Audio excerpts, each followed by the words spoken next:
Nous allons nous rasseoir, s'il vous plaît. Nous ouvrons nos Bibles dans le livre de Luc chapitre 4, verset 1. Ensuite, nous lirons Luc chapitre 4, verset 14. J'aimerais lire pour nous tous. La Bible dit, Jésus rempli du Saint-Esprit, revint du Jourdain, et il fut conduit par l'Esprit dans le désert. Directement, je saute au verset 14. La Bible dit, Jésus, revêtu de la puissance de l'Esprit, retourna en Galilée, et sa renommée s'est répandue dans tous les pays d'alentour. Le sous-thème que je vais partager avec nous ce matin, c'est 4 choses importantes à savoir sur les revêtements de puissance. Qu'est-ce qu'est le revêtement de puissance? On parle de revêtement, c'est toute chose servant à recouvrir ou à protéger.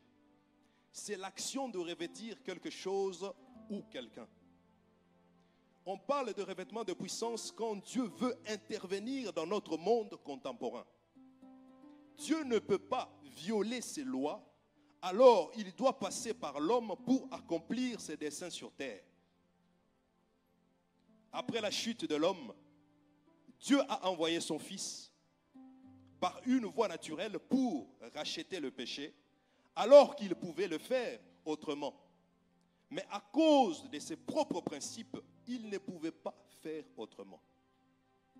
Le revêtement de puissance est une expression biblique pour nous montrer que la main de Dieu est sur nous en vue d'une tâche X ou Y dans notre vie.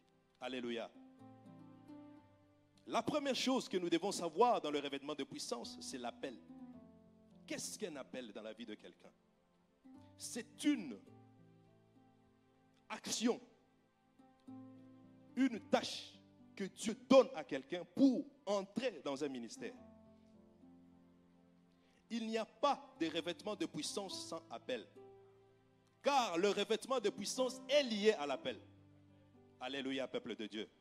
La Bible dit dans Romains chapitre 1, verset 1, c'est l'apôtre Paul lui-même qui dit. Il dit, moi Paul, serviteur de Jésus-Christ, mis à part pour annoncer l'évangile. L'apôtre Paul reconnaissait qu'il avait un appel sur sa vie. En écrivant aux chrétiens de Romains, il les envoie secourir pour dire que moi-même, Paul, étant ministre de l'évangile, comme pour dire, le revêtement de puissance dans ta vie est lié à un appel quelconque. Il n'y a pas de revêtement de puissance sans appel dans ta vie. La Bible nous montre encore dans les livres de 1 Corinthiens chapitre 2 verset 4, l'apôtre il dit, ma parole et ma prédication ne se reposaient pas sur un discours persuasif de la sagesse, mais sur une démonstration d'esprit et de puissance. Il reconnaissait l'appel et la puissance les suivait par après. Alléluia. Bien-aimés dans le Seigneur, sans appel, on ne peut pas entrer dans cette dimension. Sans appel dans ta vie, il n'y aura jamais de revêtement de puissance dans ta vie. La Bible nous parle d'une histoire. Il nous relate une histoire dans le livre de 1 Roi chapitre 19, versets 19 à 21. Quand Élie avait dit non au ministère. La Bible nous montre que Élie prend son manteau. Il y jeta sur Élisée, le fils de Shaphat, pour lui montrer les signes de l'appel. À cette époque-là, les gens se connaissaient. Les gens avaient leur petit symbole. Les gens connaissaient ce que ça voulait dire. Élisée, quand il a vu ce manteau, il a compris que non, il y avait un appel divin dans sa vie. La Bible nous montre que Élisée est parti dire au revoir à sa famille pour suivre Élie dans la démarche de son appel. Et ce qui est intéressant dans cette histoire, les théologiens disent que Élisée est resté 10 ans auprès d'Élie. Ni imposition de main, ni délivrance des démons. Il était toujours à côté d'Élie. Bien-aimé dans le Seigneur, j'aimerais dire quelque chose. Le fait d'avoir un appel dans ta vie ne t'introduit pas directement dans ton ministère. Tu dois rester à côté de quelqu'un qui est expérimenté pour voir la main de Dieu dans ta vie. Et Élisée est resté plusieurs années. Et la Bible nous montre même que, la Bible dit, en parlant d'Élisée, il dit qu'il y avait un jeune qui versait de l'eau sur les mains d'Élie. Bien-aimé dans le Seigneur, chaque jour, Élie allait dans des actions, j'imagine. Élisée était à côté. Il ne faisait rien. Mais l'appel de Dieu était sur lui. Jusqu'à ce qu'un jour, le manteau de Dieu, le revêtement de puissance est tombé sur Élisée. La Bible dit qu'il a fait 2 fois plus de miracles qu'Élie. Alléluia, peuple de Dieu. L'appel attire les revêtements de puissance. Je me rappelle encore quand on étudiait à l'école, on nous disait tout nombre multiplié par 0 est égal à. Quand vous n'avez pas d'appel, vous ne pouvez pas attirer les revêtements de puissance dans votre vie. Alléluia. L'appel est lié. Les revêtements est lié à l'appel. La Bible nous parle de Moïse. Moïse sentait l'appel dans sa vie. Mais Moïse voulait forcer les choses par lui-même. Un jour, on surprend Moïse en train de tuer un Égyptien. Et Moïse ne pouvait pas rester encore en Égypte. La Bible nous montre que Moïse quitta l'Égypte pour aller chez les Madianites. Il est resté 40 ans chez les Madianites. Mais l'appel de Dieu était sur lui.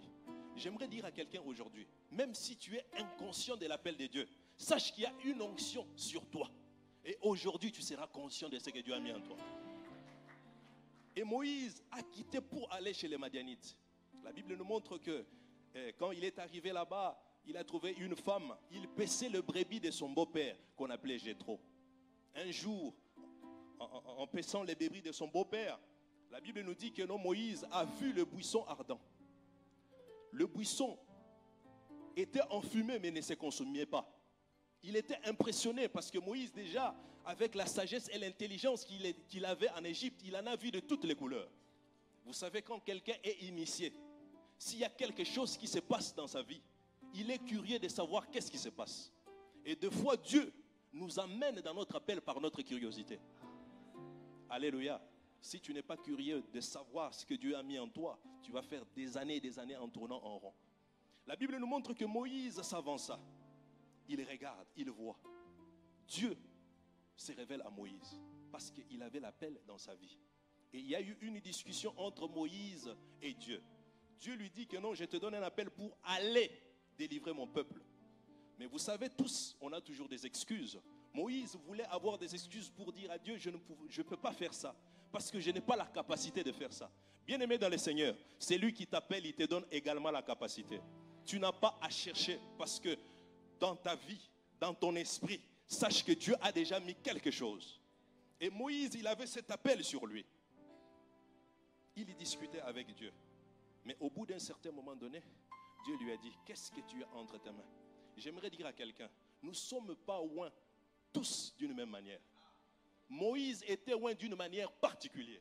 J'ai parlé d'Élisée, la Bible dit, la double portion d'Élie est tombée sur lui. Mais Moïse, c'était d'une manière facile, avec ce qu'il avait. J'aimerais dire à quelqu'un aujourd'hui, la capacité que tu as, que tu négliges aujourd'hui, tu ne sais pas que ça peut engendrer quelque chose dans ton ministère qui peut bouleverser ta vie. Et Dieu dit à Moïse, prends ce que tu as entre tes mains.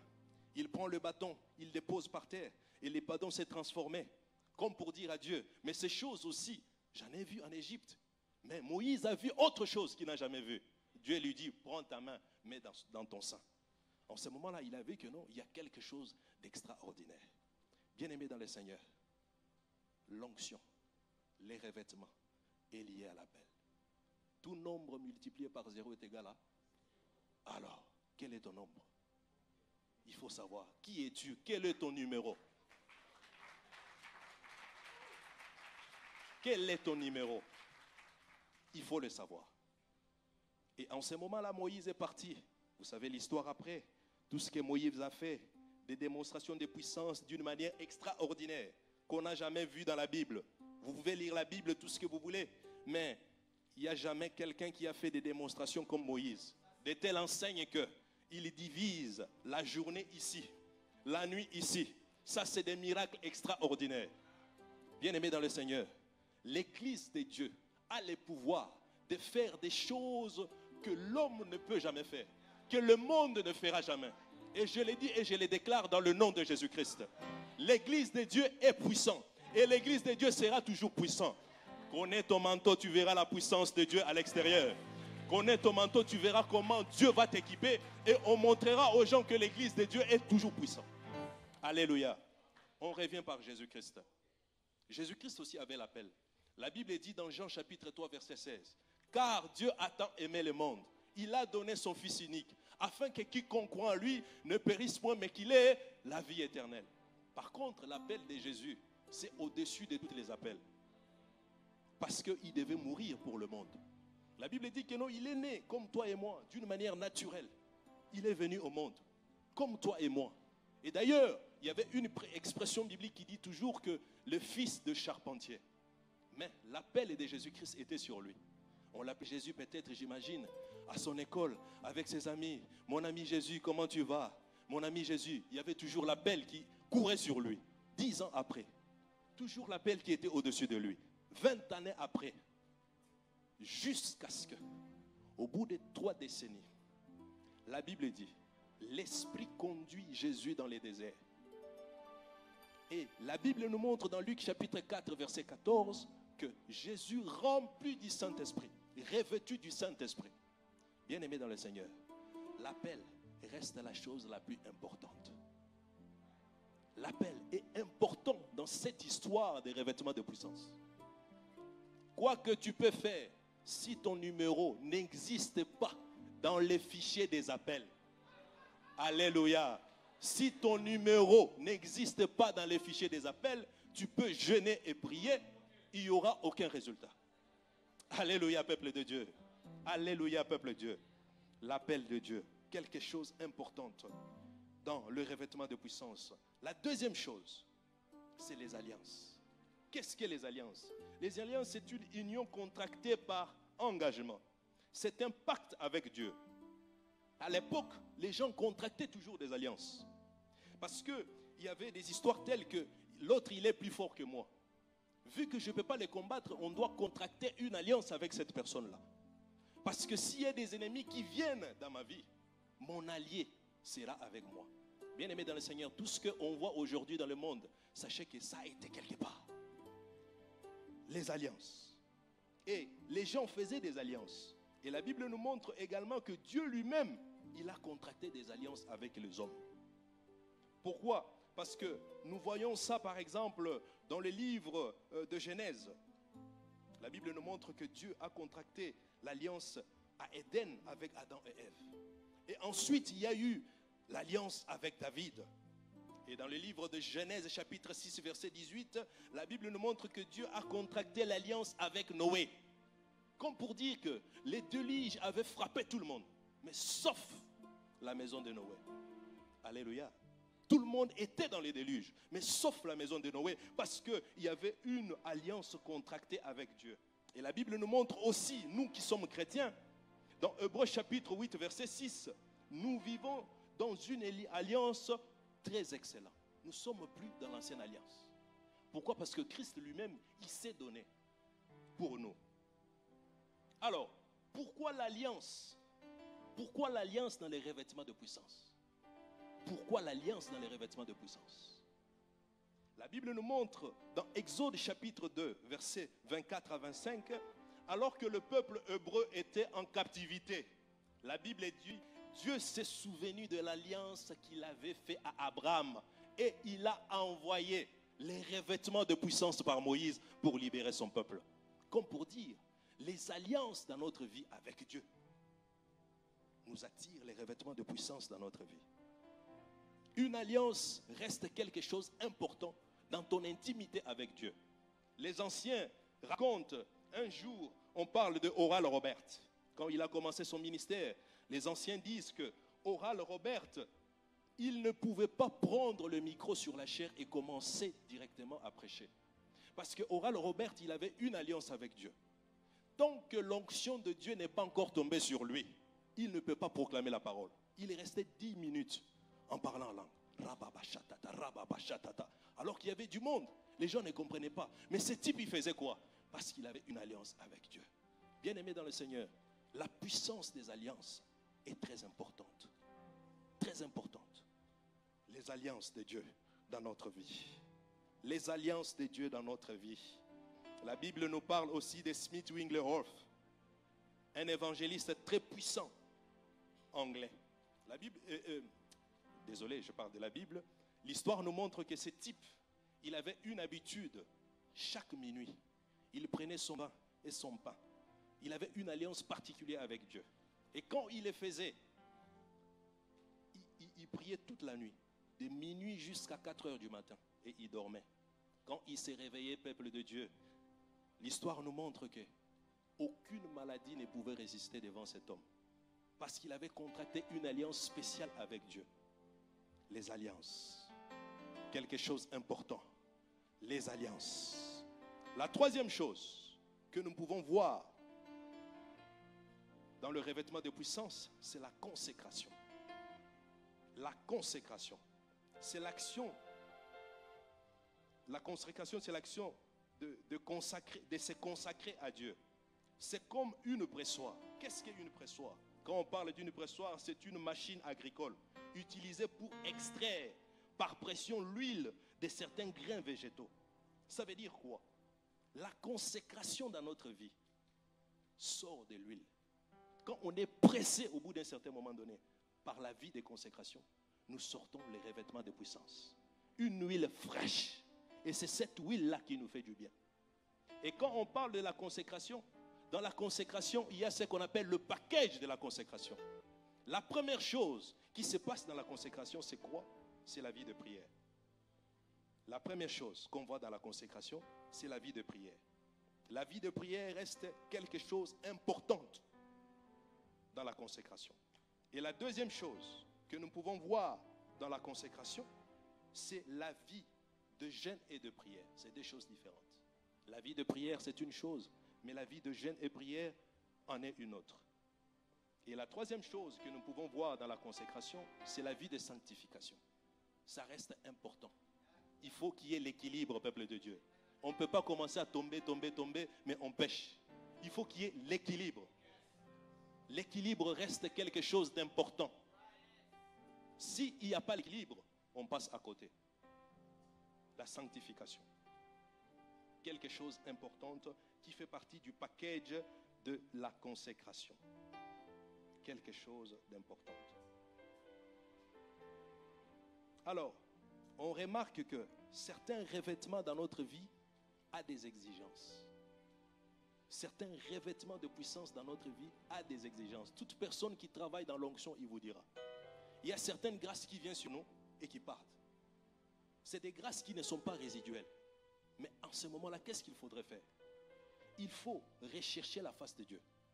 Comprendre qu'est-ce que l'Esprit veut pour que cette onction reste sur nous. C'est pour cela que vous verrez quelqu'un qui travaille un jour avec une forte puissance. Le lendemain, c'est plus pareil. Pourquoi? Il y a une instabilité. Parce que certaines onctions dans notre vie demandent une vie de consécration, un suivi, quelque chose. Il y a des exigences. Il m'arrive des fois, les gens me demandent comment tu fais pour comprendre les Écritures. Il m'arrive des fois chez moi à la maison, je mange que des légumes. Pourquoi? Parce que ce temps-là, cette période-là, l'Esprit veut ça. Je dois obéir. Et quand je ne fais pas, tout de suite je le sens qu'il y a quelque chose qui ne va pas. Donc, comme pour dire, certaines grâces, certaines consécrations et certains revêtements de puissance dans notre vie demandent une consécration. C'est pour cela, quelqu'un qui marche avec l'Esprit, c'est plus qu'un marabout. Alléluia. Parce qu'il n'est pas compris. Quelqu'un qui marche avec l'Esprit, c'est plus qu'un marabout. Il n'est pas compris. Il y a des choses que je ne peux pas expliquer, mais c'est comme ça. L'Esprit va t'exiger des choses que tu ne comprendras jamais. Mais quand tu obéis, tu verras la gloire de Dieu. Quand tu obéis, les portes s'ouvrent. À chaque fois que tu obéiras, tu verras que non, tu changes d'étape. Tu changes de cas. C'est comme ça avec l'Esprit. Bien-aimé dans le Seigneur, les revêtements de puissance ont ses exigences. A ses exigences. On ne peut pas entrer dans certaines dimensions comme ça. Parce que si c'était facile, vraiment je connais des gens qui prient, qui prient. Mais il n'y a rien. Comme pour dire, il n'y a pas que la prière. Et désolé de vous choquer aujourd'hui, mais il n'y a pas que la prière. Des fois, il y a des exigences de l'Esprit qui sont terribles. La consécration, quelque chose d'important. Mais La Bible nous montre une histoire tragique. Dans le livre de Juges, chapitre 16, versets 4 à 6, on nous parle de Samson, qui lui a vendu la mèche de sa consécration pour Delilah. Mais qui est Delilah au jour d'aujourd'hui? Delilah, c'est toute personne, toute chose qui tue ta consécration. Toute personne qui t'évite d'aller plus loin. La consécration, c'est quelque chose d'important. Et aujourd'hui, il y a beaucoup de Delilah. Toute chose qui te sépare avec ta consécration. Bien-aimé dans le Seigneur, c'est important de comprendre ces choses. Les revêtements de puissance a ses exigences. L'onction du Saint-Esprit a ses exigences. Ce n'est pas quelque chose comme ça. Non. Nous, on a tous cru que c'était comme ça. Mais quand tu entres dans ces domaines-là, bien-aimé dans le Seigneur, tu verras que c'est très difficile. À chaque fois, ce n'est pas en boucle, ça change toujours. Telle saison, il y a quelque chose. Au bout d'un certain moment donné, ça change. C'est à toi à t'adapter à l'esprit. Alléluia. Alors, je continue.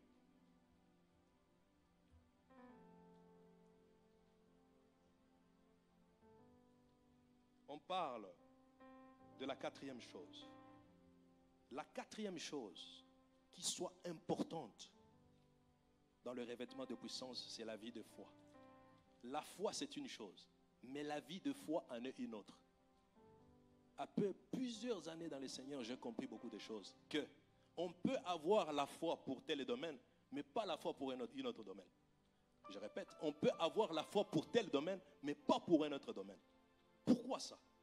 La Bible nous définit la foi. La Bible dit c'est une ferme assurance des choses qu'on espère, d'une démonstration des choses qu'on ne voit pas. Mais ma définition à moi, j'ai dit la foi, c'est une main invisible qui amène ce qui est invisible dans le visible. C'est ça la foi. Mais pourquoi la foi, elle est comme ça? Pourquoi on doit avoir la foi dans tel domaine, tel domaine, tel domaine, tel domaine? Mais pourquoi on a une foi globale pour englober tout? C'est dans le monde de Dieu. C'est les principes de Dieu. La Bible dit pour avoir la foi, les anciens eux-mêmes, ils ont eu des témoignages. Ça veut dire quoi? Dans le domaine de la foi, il faut avoir des spécimens. Il faut qu'il y ait des gens qui te montrent, regarde, c'est ça la foi. Et dans la vie de foi, la marche dans la foi est une vie qui est tellement difficile. La marche de la foi est une vie qui est tellement difficile. Tu as la foi pour tel domaine, mais pour un autre domaine, il faut vraiment chercher la face de Dieu jusqu'à ce que cette foi va se nourrir dans ton cœur et tu proclames la foi et tu verras la gloire de Dieu. La vie de foi, la marche par la foi, très important dans les revêtements de puissance. Sans la vie de foi, on ne peut pas vivre les revêtements de puissance. Je l'ai dit tout à l'heure, j'ai mentionné Hébreux chapitre 11 verset 2. On doit croire sur ce que Dieu nous a dit et sur ce que les Écritures Dieu dit. C'est ça la vie de foi. Je me rappelle encore il y a quelques années en arrière, j'ai été programmé quelque part pour conduire dans un veillée de prière comme celui-ci et je n'ai pas eu le temps de prier, de me préparer avec les amis. Parce que ma mère m'a envoyé pour lui rendre un service. Dans mon agenda, je me suis dit, je vais aller et je vais retourner pour prendre du temps dans la prière. Bien-aimé dans le Seigneur, on était avec les amis, je n'ai pas vraiment eu le temps. On m'a donné le micro pour conduire. J'ai dit, Seigneur, nous on croit à ces choses. Je n'ai pas prié, mais j'aimerais un revêtement de puissance dans ma vie. Je n'ai pas prié. J'ai actionné ma foi. Au bout de 3e chanson, la gloire de Dieu est descendue. Bien-aimé dans le Seigneur, ces jours-là, on n'a pas pu faire grande chose. Parce que la main de Dieu était là. Parce que j'ai cru à ces choses-là. Je me suis dit, mais je ne me suis pas préparé. Mais je crois à la puissance. Bien-aimé dans le Seigneur, la vie des revêtements, c'est une vie qui est bizarre. Qui croit que ce que je vous dis après, quand je vais faire l'appel, il y a quelque chose qui va descendre? Vous voyez? C'est compliqué. C'est ça. S'il n'y a pas la foi dans la vie des revêtements, vous allez souffrir. Parce que vous allez commencer à essayer, alors que ce n'est pas le but. La foi, il faut croire sans avoir. Il faut croire. Un jour, on était avec un ami quelque part. Il devait apporter la parole. Il a apporté la parole. C'était moi qui devais prier pour les gens. Et il y avait plusieurs personnes qui me regardaient, qui attendaient. Parce que vous avez promis aux gens de prier pour eux. Je ne sentais rien. Même pas une goutte d'onction, je vous dis. Il n'y avait rien du tout. Même pas une goutte d'onction. Je suis resté, j'ai regardé. Mais j'ai cru. Parce que dans ce domaine-là, si tu n'as pas exercé ta foi, tu auras du mal à voir la main de Dieu. Et j'ai cru à Dieu. C'était la première fois de voir ma main être imposée sur quelqu'un et cette personne soit ivre de l'esprit. Ces choses-là, ça n'a pas commencé aujourd'hui. Voir quelqu'un ivre de l'esprit. Parce que j'ai cru à ces choses-là. La foi. On va s'élever dans la présence de Dieu. Merci Seigneur pour ta présence. Je vais faire juste 2 appels simples. Appel numéro 1. J'inviterai la chorale s'il vous plaît.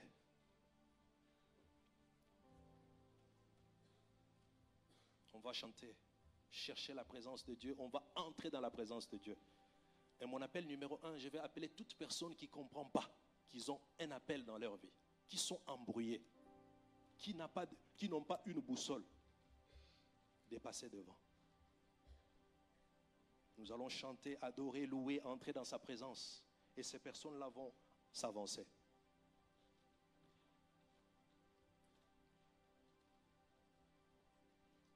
Nous sommes déjà dans la présence de Dieu, peuple de Dieu. N'attendez pas que le musicien commence à chanter. S'il vous plaît, nous sommes dans la présence de Dieu.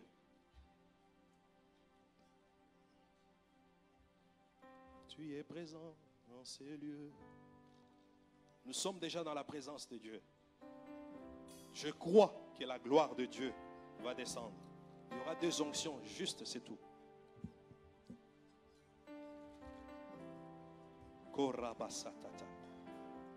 Muyababa shatata shatatata. Metete sheteketete. Koryababa shatata.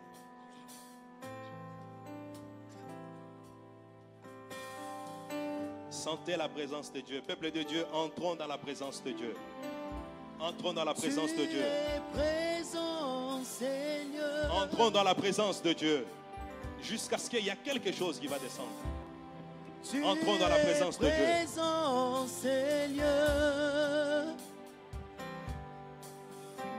Entrons dans la présence de Dieu. Entrons dans la présence de Dieu. Entrons dans la présence de Dieu. Dieu fidèle. Entrons dans la présence de Dieu, peuple de Dieu. Alléluia. Entre dans la présence de Dieu. Entre dans la présence de Dieu. Alléluia. Entre dans la présence de Dieu. Entre dans la présence de Dieu. Tu es présent. Entre dans la présence de Dieu. Entre dans la présence de Dieu. Tu es présent, Seigneur. Entre dans la présence de Dieu.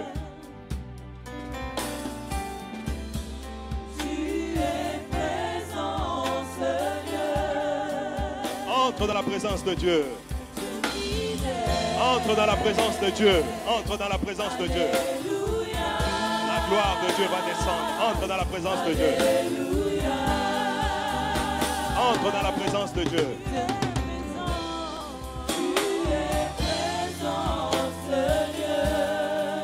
Je le crois ce soir, tu es présent. Entre dans la présence de Dieu. Entre dans la présence de Dieu. Entre dans la présence de Dieu.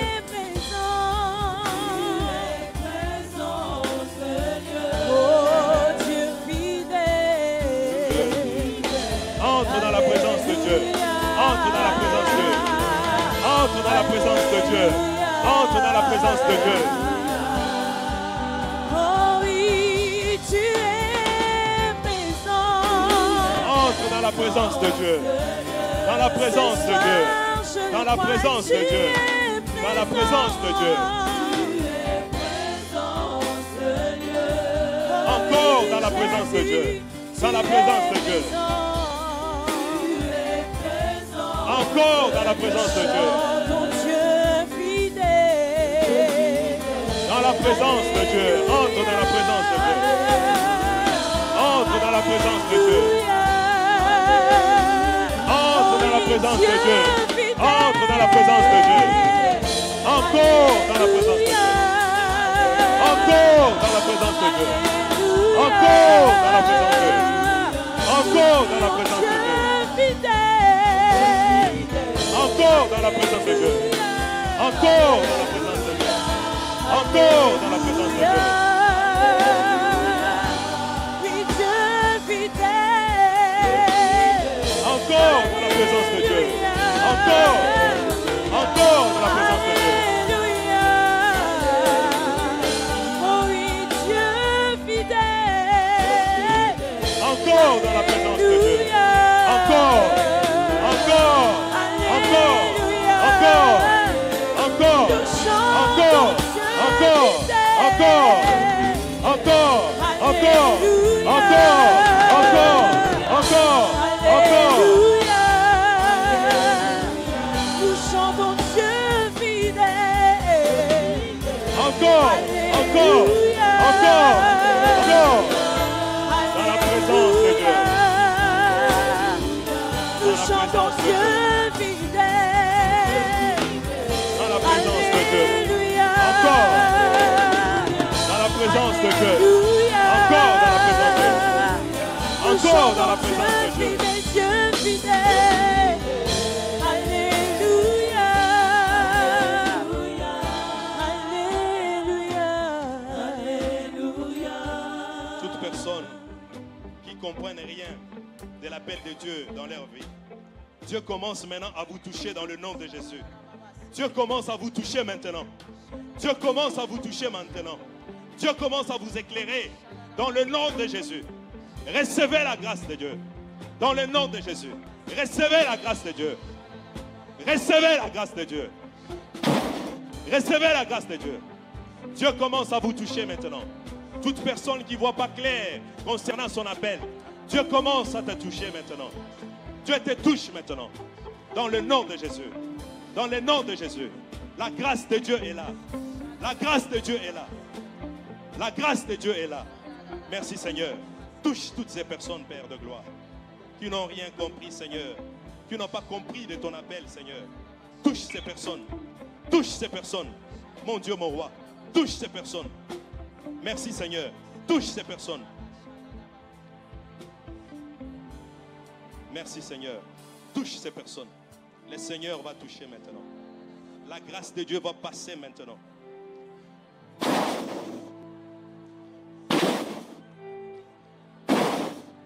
Le Seigneur va toucher. Il y a l'onction de Dieu qui entre maintenant. L'onction se libère maintenant. Seigneur, dans la foule, toutes personnes qui n'ont rien compris, Seigneur, ouvre les yeux maintenant.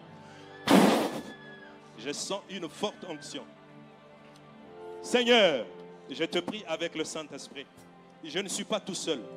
Dans le nom de Jésus.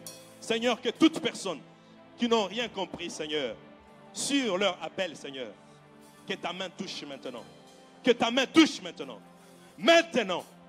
Maintenant. Maintenant.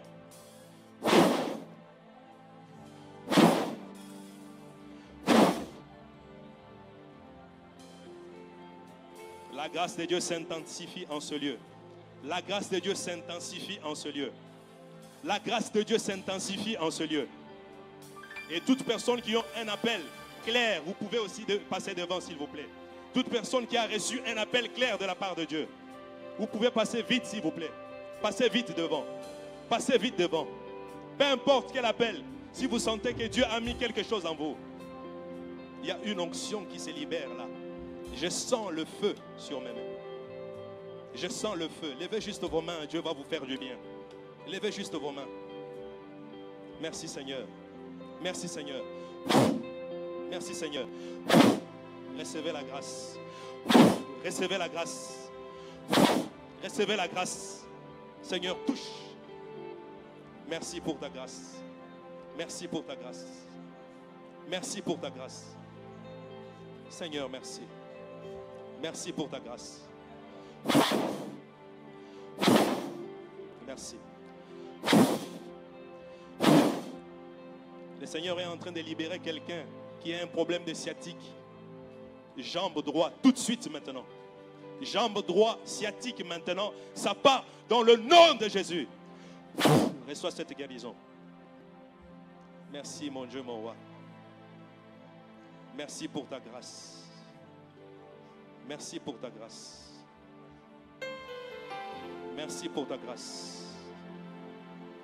Merci pour ta grâce.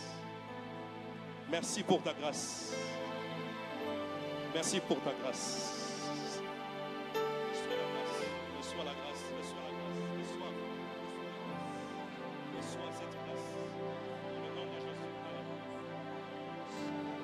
Reçois cette grâce. Reçois. Reçois. Frère Abel, la grâce de Dieu. Reçois.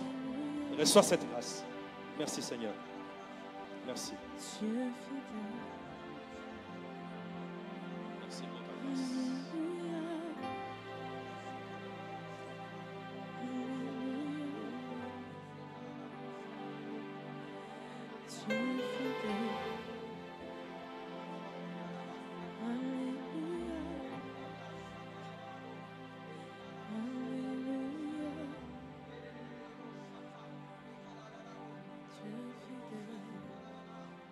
Shatapa, Nasiaba, merci Jésus.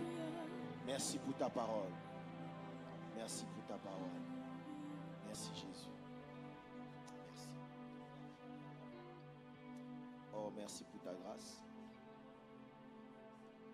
J'aimerais parler à Laetitia. Viens devant s'il te plaît. Je peux te le dire en privé, mais je préfère le dire devant tout le monde. Comme ça, le jour où Dieu le fait, on puisse ensemble glorifier le Seigneur. Merci pour l'appel qu'il a mis en toi, mais je suis en train de voir une vision. Je te vois habillé en col pastoral, une veste avec un col pastoral noir. Donc pour dire que dans le ministère de la parole, je te vois un chiffre dans le ministère de la parole. Mais je te vois curieusement, pas en France, mais aux États-Unis. D'où je ne dis pas que tu vas aller là-bas ou pas, c'est parce que je dis tu dois apprendre à parler une langue de plus, l'anglais. Et tu vas prêcher dans ces langues aussi. Que la grâce de Dieu puisse s'accomplir dans ta vie et que Dieu déclenche ce shift au nom de Jésus. Au nom de Jésus. Merci Seigneur. Père, je prie au Dieu de gloire que tu étendes ta main dans la vie de tes enfants. Seigneur, nous sommes venus dans une nuit où tu nous actives. Seigneur, active-nous Seigneur. Au nom de Jésus. Nous reprenons nos places, nous acclamons le Seigneur.